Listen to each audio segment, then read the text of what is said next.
It's great to be with you, Brother Rogers. Thank you for inviting me into your home and agreeing to be interviewed.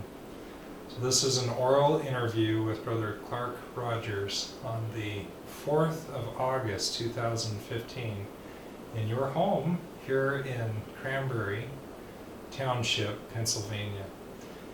Let's begin, if we can, with just a few background questions. And if you can share with us about what led you to join the Church of Jesus Christ of Latter-day Saints, and also your conversion story. I am a convert, Okay. and I came into the church when I was 18, and that was April 1st, 1950,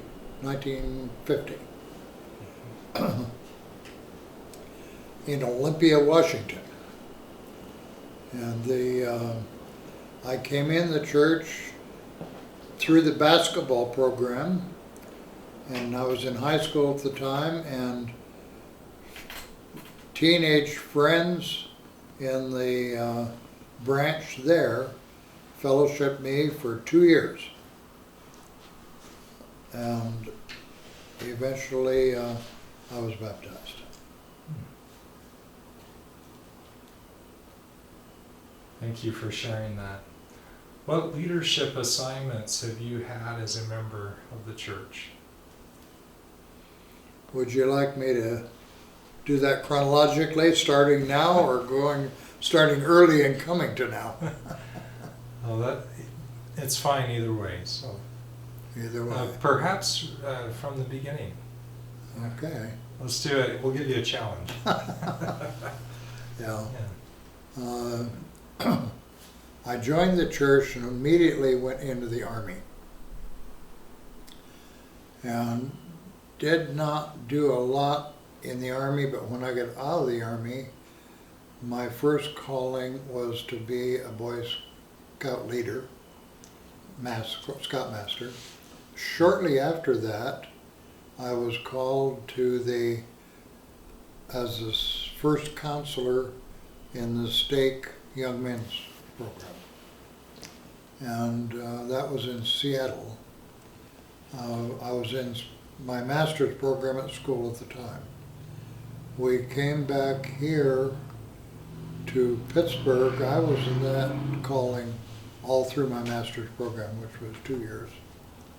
And we came back here, and my first calling here that I really remember was Elders Quorum President. And I know this, we're talking about a history of the church here, and this was a time when the Elders Quorum was 96 people. And so the quorum consisted of the Pittsburgh branch, the Beaver Valley branch, the Liverpool branch, the Wintersville branch, and the McMecken branch. And as a president, we traveled all throughout those branches to teach and help the leaders to develop. And from that, when the stake was first organized, I was the first stake Sunday school president. And then following that lasted 7 or 8 years. And then following that, I was the stake mission president. At that time, we had local 70s. So I was president of the 7 presidents. And then, and part of that time, I was also a ward mission leader, because that was our calling at the time. And then following that, I was called into the bishopric, spent a very short time in the bishopric, and was called into the stake presidency. The elder that called me in the stake presidency called me at home. I was a block away from the church. I went up, he said, "We have 3 minutes before the meeting starts. Do you love the youth?"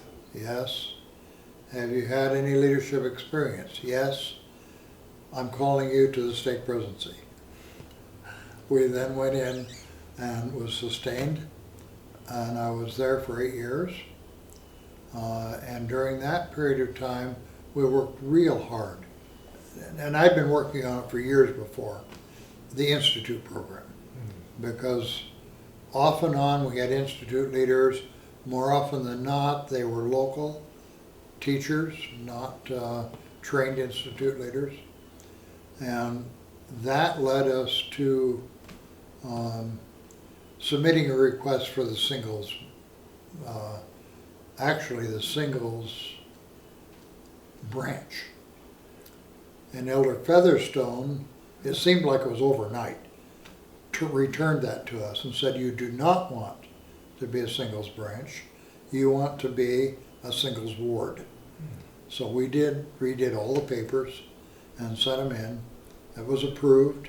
We met for a while in the First Ward building with the intent of finding a new building for the singles ward and another ward in the city of Pittsburgh. There was no ward there at the time. And that took about 2 years. We got that building built.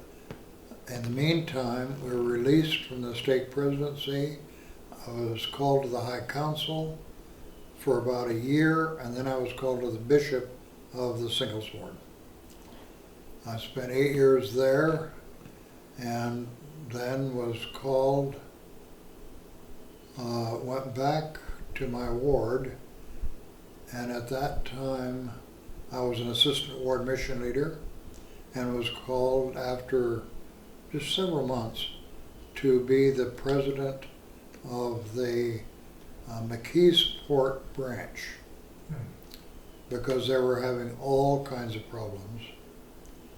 And the stake president told me that he was there the Sunday before, and because of these problems they were having with murmuring and bickering, they had 10 people in sacrament meeting.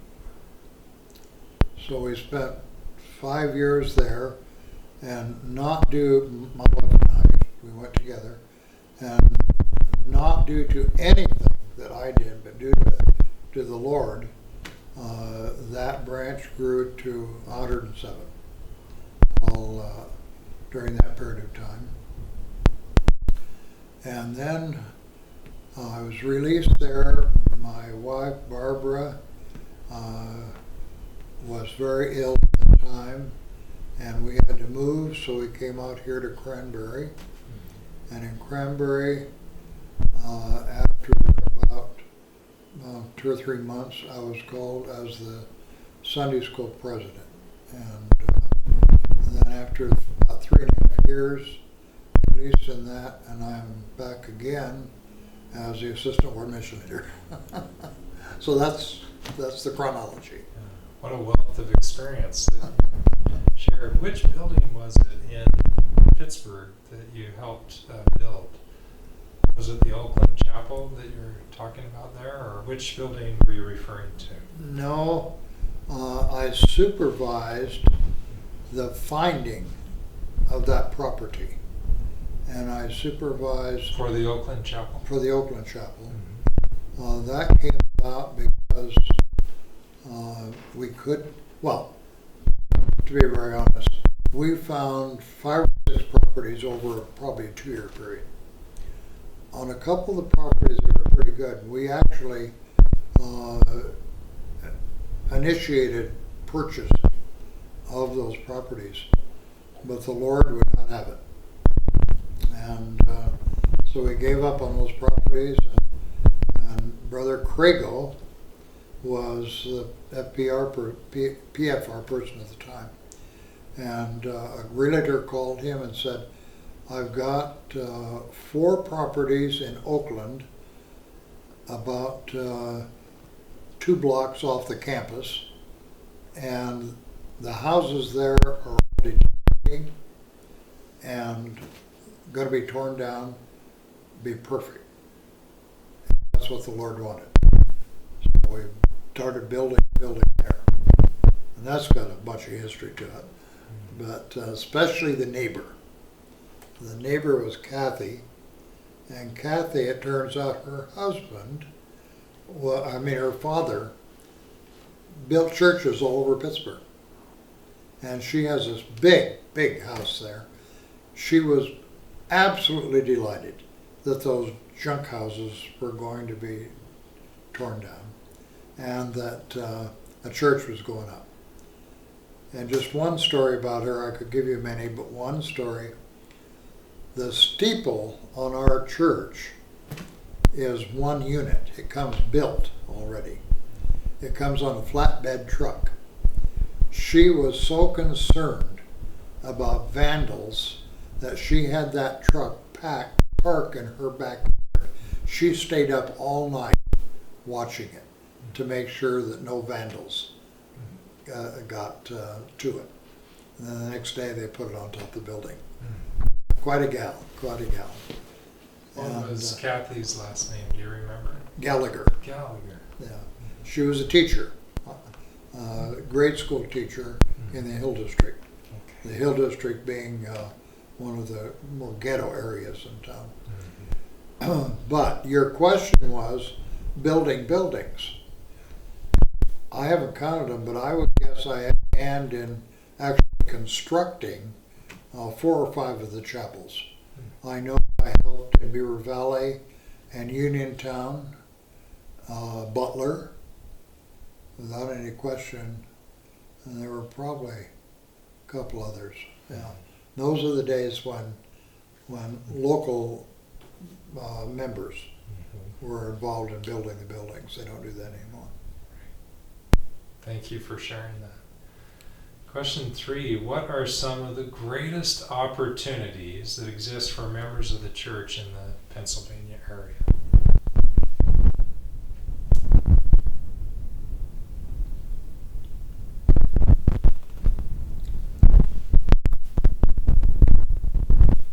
Well, I guess the major opportunity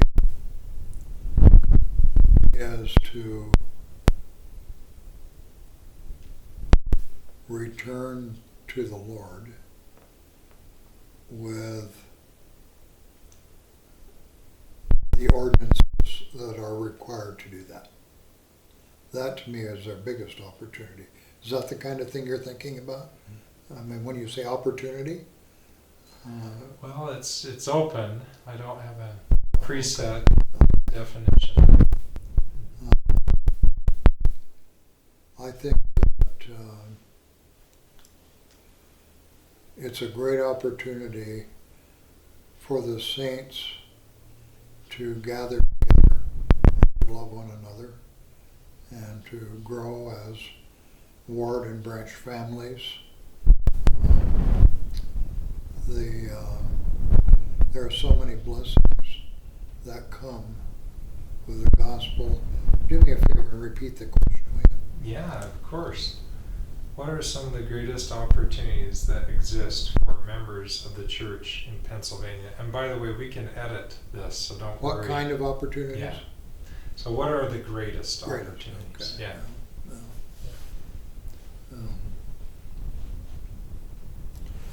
I think that for those that I think that if I had to have one greatest opportunity, it's going to be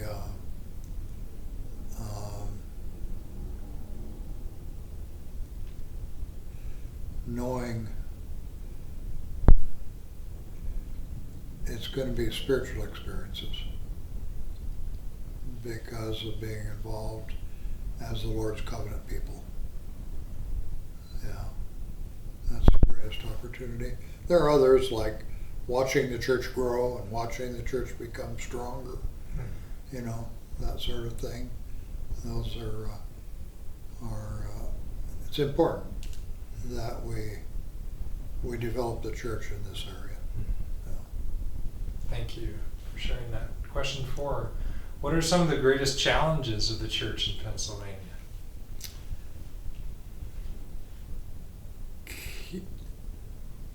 Keeping members in Pennsylvania.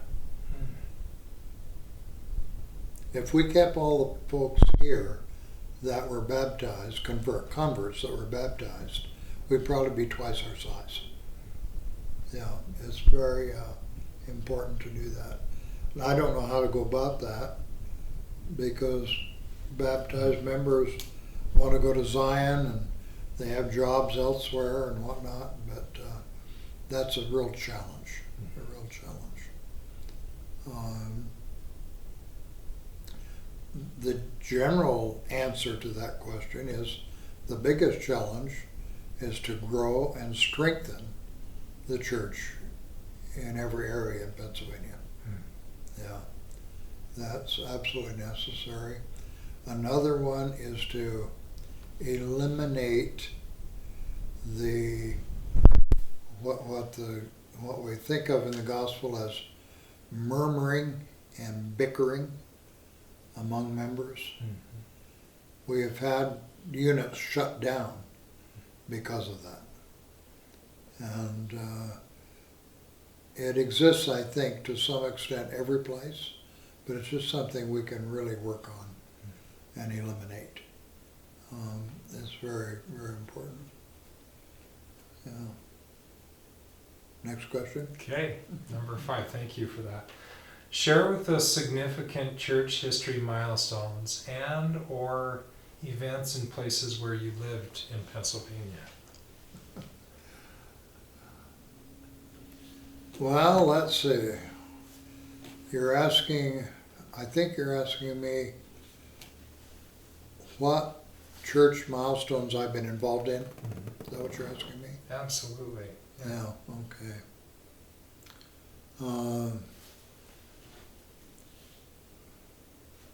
Well, I don't know if I can get them in chronological order, but I was involved in the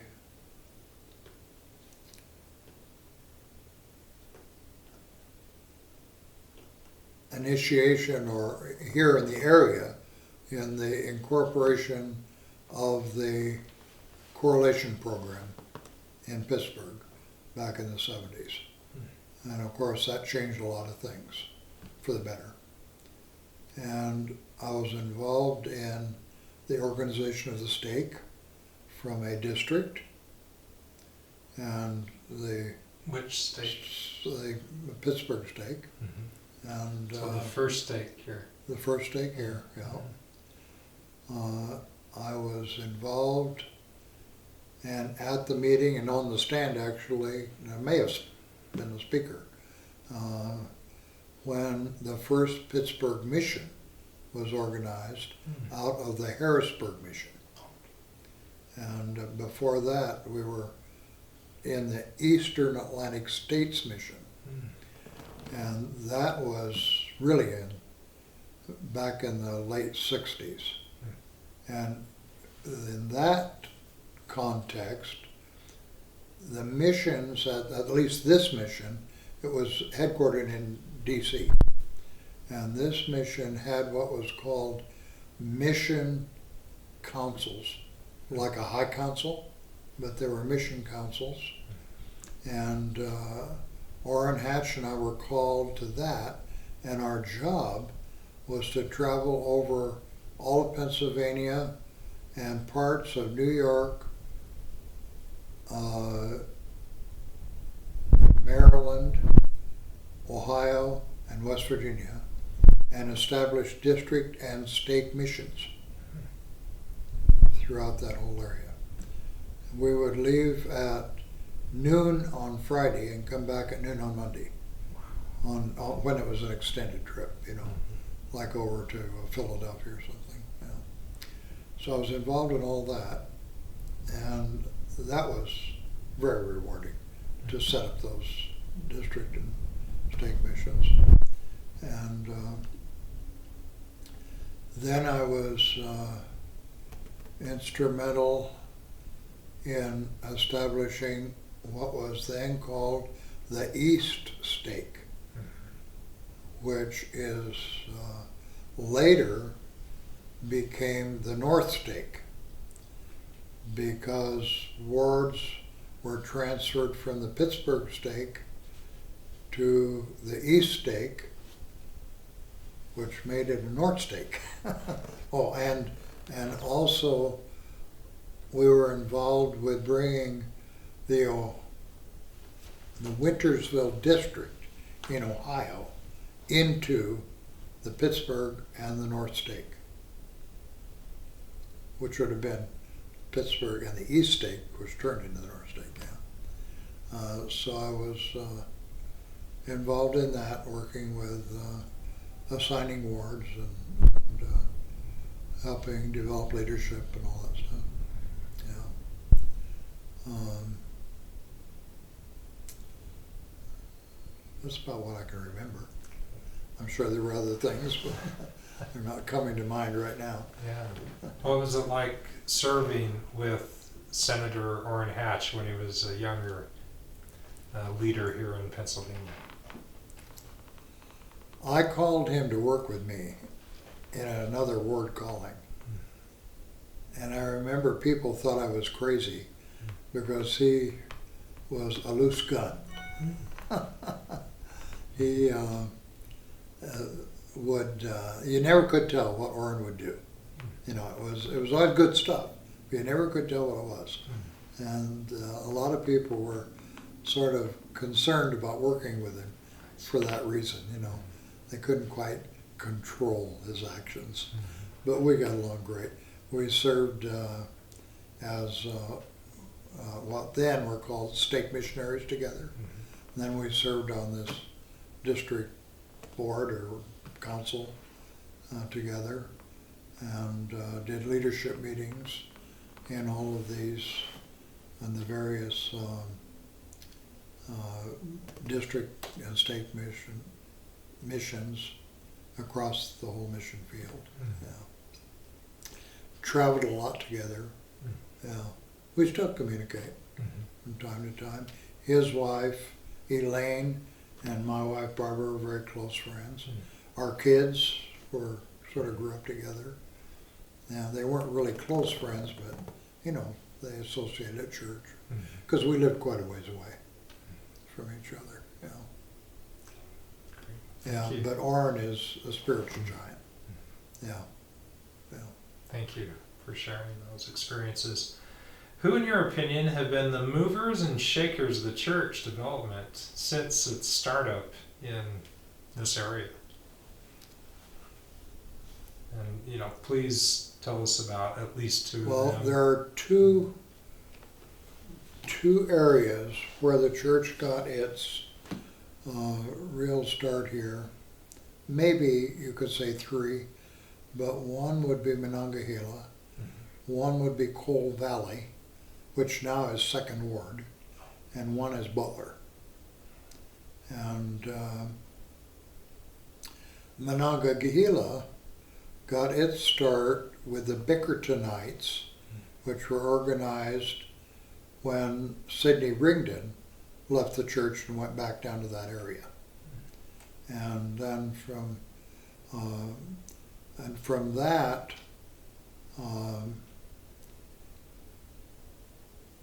the Coal Valley branch was organized, and I think, I'd have to go back and look at the history book, but I think even before that there was a gathering, like in the early 40s, 1840s.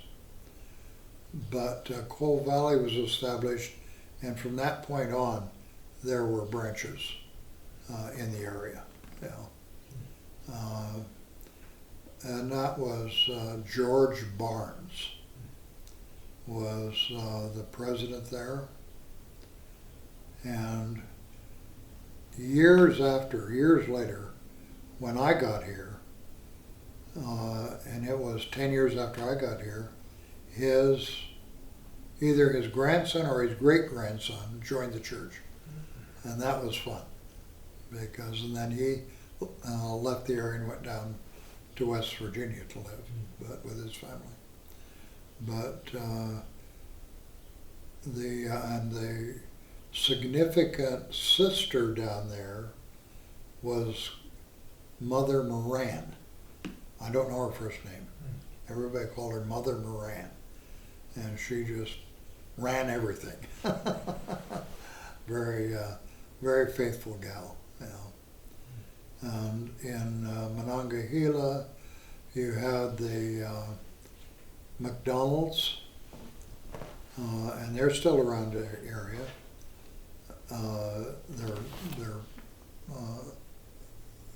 Their ancestors that are here now started it, and the Matthews were down there, and 2 or 3 families were there that are now gone. Have left and gone back. The Hemmises, well, the Hemmises are still there, but there are 2 or 3 others. I'd have to research their names. Coal Valley turned into Second Ward. I may have said that. And then Butler. In Butler, as I recall, I don't recall, as I learned, the first family up there were the Keisters. And shortly after the Keisters, the wife joined the church very early, and then the husband came in 2 or 3 years later. But he became a branch president, and then the Critchlows are another name, big name. The Flicks are another name. The Craddies, another name up there in Butler area. Nybars, Ruth Nybar, and her husband Chris. Sister Gibson.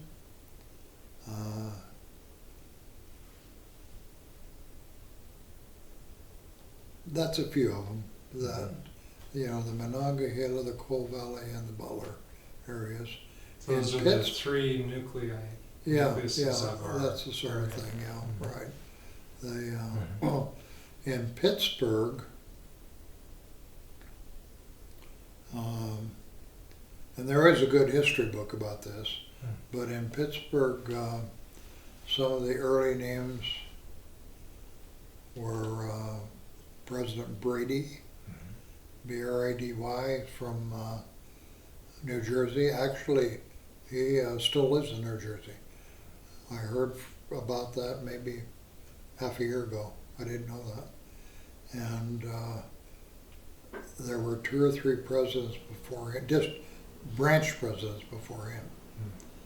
But one of the stalwarts that we hear over and over is Bob Simmons. Bob Simmons and his wife was a missionary here, and then came back and married Bob after she went home. And he passed away at the age of about 92 or 93. Moved out with his children to Salt Lake. You know, the Hatches, the father was Jess Hatch, and the mother was Helen. And they actually, this whole crew I've been talking about, along with the Baylors from Switzerland, the Glicks, they built the first building in Pittsburgh Ward. And it was a branch at the time. And the first building, sort of ironic, was on Wallingford Street in Oakland. And then in '57, the Green Tree Chapel was built out in Green Tree. And then when we built the Oakland building, it was only 2 blocks from the Wallingford building in Oakland. Yeah. So does the Wallingford building still exist? No, or no, it's been there are torn houses down? there now. Yeah, yeah. But they took over the building and had to put a new roof on it and did all kinds of things with it. To make it work. But all those people I'm talking about had a hand in that. And then Bob Simmons was the first branch president in the Green Tree building. Yeah. Bob he eventually was our patriarch. Yeah. And he tells a wonderful story. I went to visit him, and he said, oh, you're welcome, come on in. He says, I've got a patriarchal appointment that we're ready for. And he said, but I got to tell you about it, Clark. And I said, what happened? And he said, I spent about 2 hours this morning praying and reading and getting ready for this appointment. And he said, the appointment, that was a young man, he called and canceled, said he'd have to be here in the afternoon. So Bob said, I went and I turned on the TV, and in about 2 minutes I lost the spirit. Said, I've been working ever since to get it back. Mm-hmm. Yeah, but that's Bob Simmons. Yeah, they were the family to every family. Yeah, great people. Thank you for sharing those Yeah. interesting histories of those people. Question 7, can you think of those who are considered unsung heroes, the humble and meek, that have strengthened your life? And please tell us 1 or 2 stories about them. That one takes some thought. Let's see.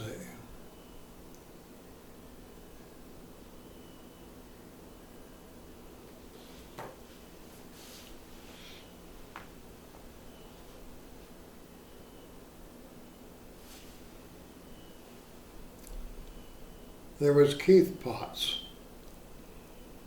Keith Potts was never called to any kind of, a position of authority that I know of.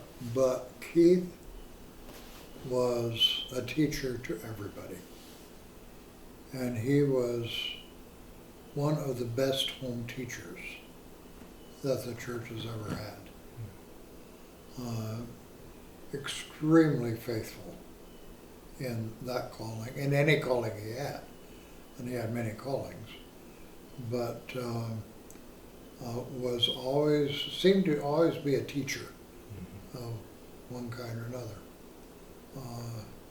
Another was Helen Hatch, Orm's mother. And our kids still talk about her as a primary teacher. Speaking of primary, Sister, what's her name?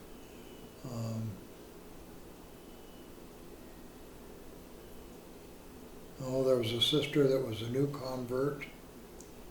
She never did anything but teach primary. And the kids just absolutely adored this gal. And for probably 25 years, she taught in primary. And generations of kids, at least 2 or 3 were taught by her. And she was just amazing. And she also opened her house to live in Wilkinsburg. She opened her house to family home evenings for widows and widowers that they did for many years. Yeah. Our former stake president in, both stakes, Vince Fearon was the former stake president in both stakes and had many leadership positions. But his wife taught seminary for 35 years. Yeah, and had a great impact on the kids. We think maybe that's a record for holding any calling in this area, at least. Yeah, very interesting. Yeah. A lot of early mornings, huh? So I'm sure there were many others, but those are few. And I'm sorry I can't remember it. I want to call her Sister something, but that's not right. it'll come to me at some point. Great, thank you. Question 8. What do you think have been significant determinants in the growth and strengthening of the church in Pennsylvania?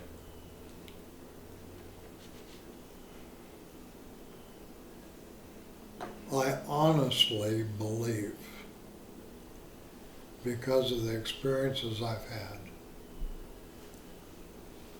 that we have had exceptional leaders as stake presidents and bishops. Absolutely exceptional. They have all brought such strength to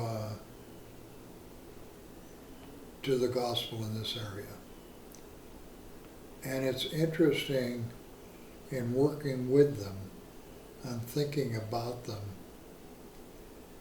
that they all adhered to the basic principles, and it's a little formal to say it, but to the manuals as they're written by the general authorities.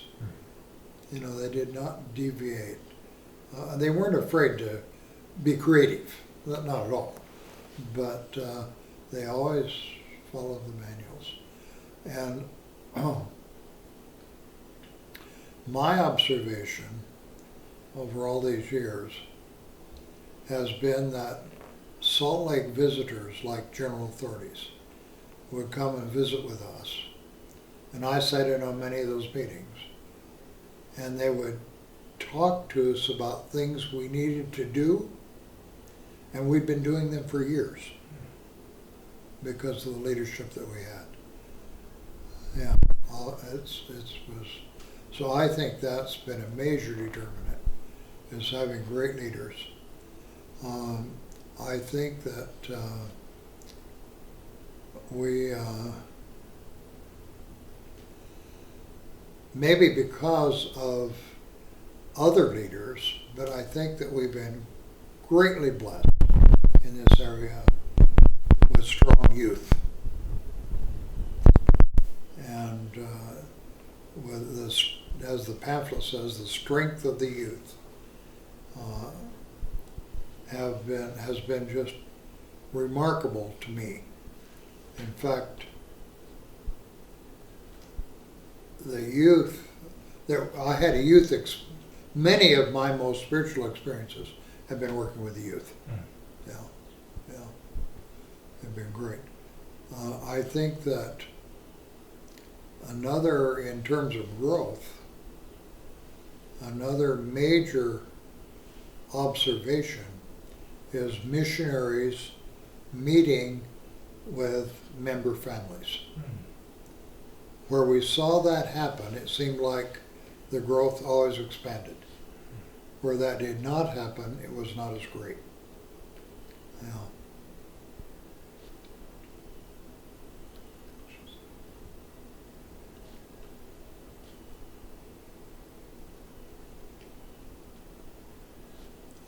We've been blessed with, as I'm sure most areas of the world have been in the church, we have been really blessed with timely, magnificent visits with the general authorities. And one of the things I didn't mention earlier, on an earlier question, was that I chaired 3 regional meetings where the general authorities, the presidents of the church, were here. And one of them, I worked very closely for almost a week with Elder Kikuchi. Great experience.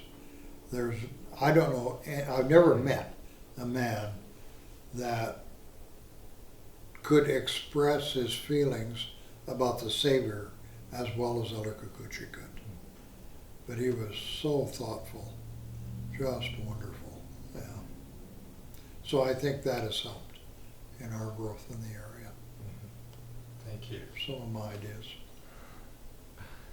Question 9. Who are other brothers and sisters that we should be talking with about the history of the church in Pennsylvania? You know, I think we covered that already. Yeah, I think we have. And you've also given additional names Yeah, yeah. in the list. I think we did that. What else would you like to share not already covered in this interview? Well, I'd like to share a couple of experiences. One was, I mentioned working with the youth. We had a youth conference that was run by BYU, or supervised, it wasn't run. It took a full year to put this youth conference together. I mean a full year. Training, building the materials for it, so forth and so on. The kids, the youth were divided into families, training the families, parents, and what they needed to do. Had a chairman of it. I was in the state presidency at the time, working with youth. It was called the Wilderness Youth Conference. And we had a big 40-foot tower with a zip line and constructed games in the forest all the way around.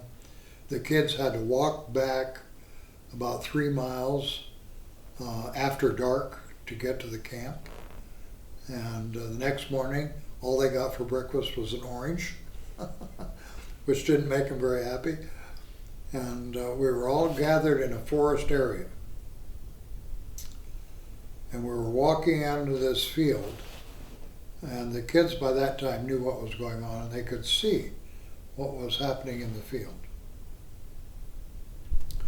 And I was walking behind a group of girls. And one of the girls commented to another girl, and she said, I didn't know they loved us enough to do this. I have never forgotten that. Never forgotten it. And I don't even know what's so outstanding about it, but it just really struck me in the heart. I didn't know they loved us enough to do this. You know. Yeah, I guess it was the appreciation or something that she was showing. But there have been so many experiences like this. They're faith promoting, testimony building experiences. Yeah. We had another youth conference where we cleaned up a cemetery. And the Elders Quorum members went out. This was a cemetery that had not been cared for 20 years. And the Elders Quorum went out and cut down hawthorn trees that were all over the place. Now hawthorn trees have thorns on them that are that big. And we took 2 nurses with us. Everybody had to have gloves. We had it was 92 degrees weather, and we had a bonfire that was 15 feet high, burning these trees. And we had thorns. Everybody had thorns. They stepped on thorns. They had thorns in their hands. We tried hard, and the nurses would take care of them. And nobody was seriously hurt.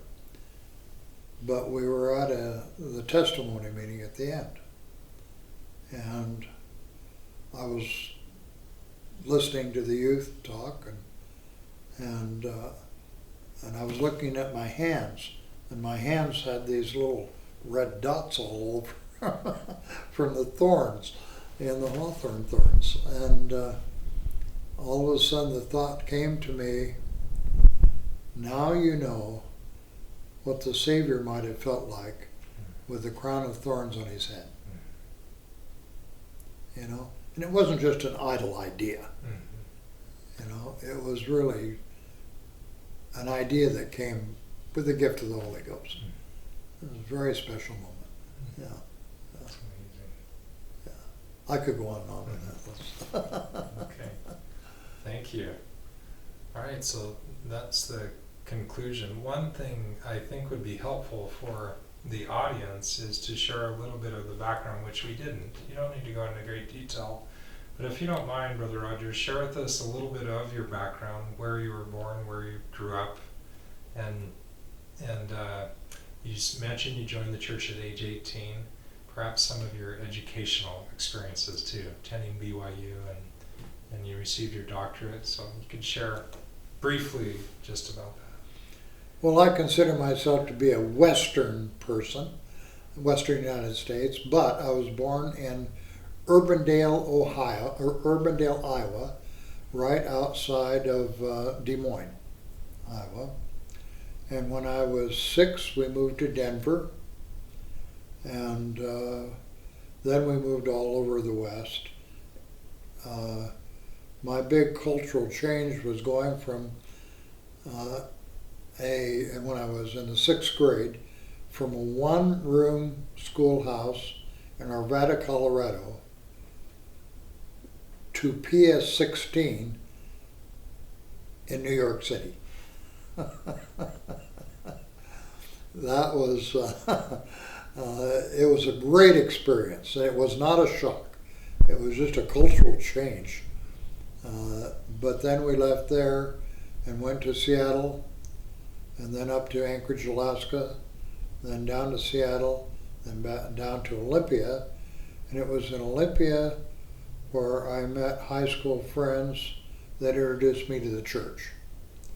And we spent a couple of years, or I spent a couple of years, playing basketball and volleyball and softball and going to dances and traveling all over from Seattle to Portland to find church activities. Met all kinds of kids. We had about 13 youth and 3 adults that were part of this group, and only 4 or 5 of them were LDS. But the story is that I knew the missionary lesson, and it was called the Anderson Plan. I knew the first lesson. It was called the Anderson Plan, and it was about 1.5 inches thick, and it was the first mission plan out there. And the missionaries had to memorize that thing. Well, I knew the first lesson, so I was teaching with the missionaries. My best friend's girlfriend, Alice Ellis, and it was about baptism. So I finished the lesson, and the elder took over, and he said, well, Clark, he said, he said, Alice, what do you think, knowing you can be baptized with somebody that has the authority to do that? And Alice, of course, we knew each other well, Alice and I, and she thought for a while, and she said, well, what did you think, Clark? And at that moment, I knew I was in trouble, because I said, well, Alice, I have not been baptized. Well, what I did not know is that the elders did not know that. They thought I was a member. They closed that meeting in about 30 seconds. They got me outside and said, why have you not been baptized? And I said, nobody ever asked me. And so we heard and took me through the lessons, Elder Gallagher and Elder Whittle, and we waited for the ice to break on Black Lake. And the day it broke, April 1st, we went, and I was baptized by one of the young men in that group that we ran around with, David Caruth. Yeah. And then I was a senior in high school by then, left high school, started down for BYU, and my grandmother said, do you know your dad's in Wyoming? Well, my dad left the family when I was 1.5 years old. And I'd seen him once when I was 12. And she said, he's in Wyoming. You ought to go see him. Well, I figured Wyoming's right on the way to BYU. So I stopped in Wyoming and stayed there for a year with him. He was avidly anti-Mormon. And so avid that in his church, the Armstrong Church of the area where he was in, they thought it was their duty to burn Books of Mormon wherever they could find them, and they did. And but then after that, I went back to Olympia, and I was working in Olympia in a dairy, and I walked out of the ice cream freezer, and I got tapped on the shoulder, and I turned around, and it was two guys in black suits, and they said, "We've been looking for you for 2 years. You're a draft dodger. We expect you to be at Fort Hood tomorrow in 24 hours." I don't know why they thought that. Everybody in Olympia knew where I was at, especially my parents. But anyway, I joined the Army and spent 2 years in the Army. Got out of basic training the day that the armistice was signed in Korea. And so I spent the rest of my Army career fighting forest fires in the West California and Arizona, Mexico. Yeah, it was very rewarding. And then it's interesting, just another little church thing in there. While I was there, I was a priest, and I noticed that the married couples were having a meeting on base. And one day I said to one of them, "Why don't you guys go start a branch in Belden where you all live and meet out there, and the rest of us single guys can either come there or we'll meet on post." And lo and behold, they did. And Elder Stapley, Delbert L., I think it was Stapley, was the stake president in Dallas at the time. And so they advertised in a newspaper, they got a building, and we all showed up that first Sunday. About, probably 15 or 20 of us from the Army base, Fort Hood. 40 members showed up. They had joined the church years before. The missionaries that taught them were run out of town. Tomatoes being, eggs thrown at them, whatnot. And these members just didn't know what to do. They were brand new. So when that advertisement came out, church opened, they all showed up. And now we had an elder here in Pittsburgh not long ago that was from Belden, Texas. And I repeated this story, and he said, "Yeah," he said, "that's the story we hear." Not that I was a part of it, but same story. And it's now, in fact, I just looked it up online. It's a ward now in Belden. Yeah. So I left the Army and went to BYU. I had 4 or 5 years there, met my wife, who was, the fun story there is that Barbara was professionally became a children's librarian. And it was years later, I thought how ironic it was that I asked her for our first date in front of the bookstore at BYU. And never dated anybody else. And of course, if you really want that story, you have to choose between Barbara's version or my version. And then we graduated there and did a master's degree in urban and regional planning at the University of Washington. And spent 2 years there after that, spent 2 years there on the faculty. And my mentor and I there developed the first computer mapping tools, as far as we know, in the world. And particularly as applied to urban and regional planning. And that now is known as GPS. We started a company to deal with that. We then got a grant from the National Science Foundation to teach how to do that in 8 2-week courses in 12 different universities around the country. So we traveled a lot over a 2-year period. Yeah. And we then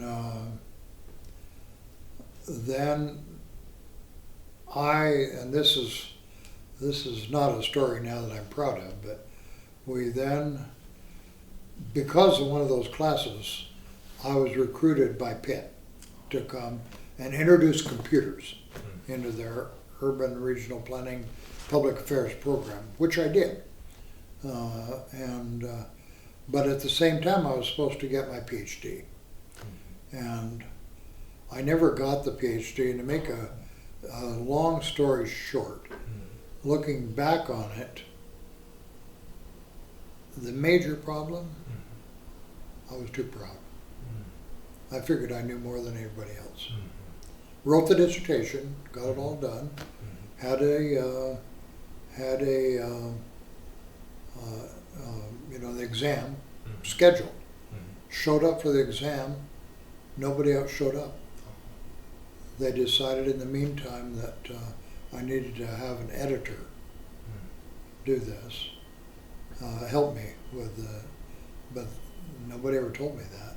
So I sat there for half an hour, nobody showed up. Oh, I see. Yeah, but I stayed on the faculty, and our PhD was not required to be on the faculty at the time. It was good, but not required. But that's an unfortunate that I didn't finish it, because it was everything done. The topic was simulation gaming. Okay.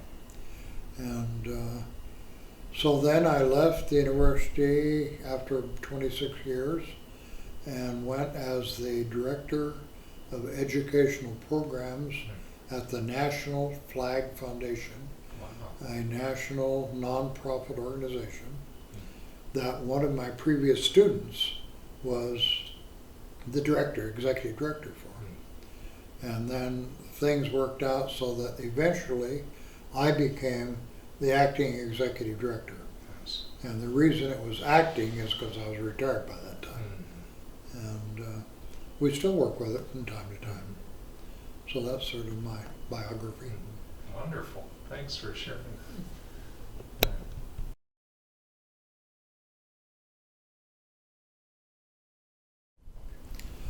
After we came to Pittsburgh, I was called back to the University of Washington to teach a summer course in this whole computer mapping stuff. Now, I am really good at designing courses. I never have any trouble designing a curriculum, designing a course, working on it. I was back there 2 days and I sat down because I had to design the course, and nothing, absolutely nothing. I had no idea. I looked at the paper and it was just, I thought they were hand scratches. I went back to the apartment, and that night I could not sleep. I could not sleep. I thought maybe somebody died in the family. I thought some catastrophe. I called home, I called my grandmother, nothing was wrong. Next day I went in, still the same thing. I could not get an idea, no matter what I did. I could relax, I could try, I could look at books, could not get an idea. That night I went back, I could not sleep. I must have fallen asleep, because about 2 in the morning I woke up, and I remember raising my hands, sitting up in bed, and I said, Heavenly Father, I am yours, whatever you need me for. And I got up and I wrote a letter to my aunt in Omaha. And I addressed it. I don't know where I got the address. I honestly do not. I addressed it and I took it to, right then, took it to the mailbox, put it in the mailbox, went back to the apartment, slept like a baby, Mm. had no problem the next day. About 4 days later, 16 pages of family history showed up from my aunt. Wow. Yeah. That got me started on family history. Fascinating. It's a great story. Yeah, it is. Yeah. So the Lord was moving upon you through the Holy Ghost. Huh? Yeah, that's right. Yeah, yeah. And you were led to write that letter. Do you remember the contents of the letter? Was it just was it requesting? Yeah, no, I asked her. I You asked her her about for family that. history. Yeah. Oh. Yeah. And you knew she had, Yeah. Well, I didn't know. I had no idea. Mhm. I had absolutely none. but she sent it. You know. Amazing. Yeah, I just Wow.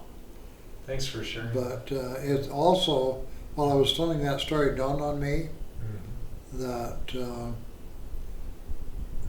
I may have missed what to me is the most important thing of my life. Mhm. And that is, I love my wife and my family and my kids Mhm. and my grandkids. And we now have, including the great grandkids, 30 of them. Right. So I just wanted to say that. Thank you. That is really important. I appreciate that. Thank you, Brother Roger.